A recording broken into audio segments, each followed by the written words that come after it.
Opisyal na pong binuksan at binasbasan itong Martes ang Presidential Commission for the Urban for DOTR Satellite Office sa Barangay Sico, Lipa City, Batangas.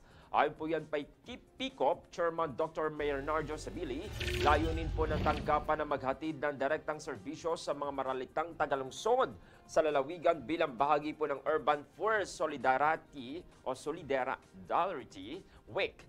Ang gusaning ito na dating Public Assistance Office ng Office of the Vice President ay i-upgrade upang maging one-stop shop para sa iba't ibang programa ng gobyerno.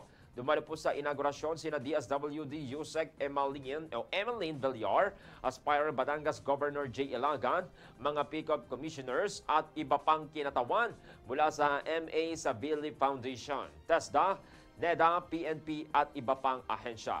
Nagpasalamat pa ang komisyon sa suporta ng lokal na pamahalaan at mga opisyal ng barangay sa Lipa.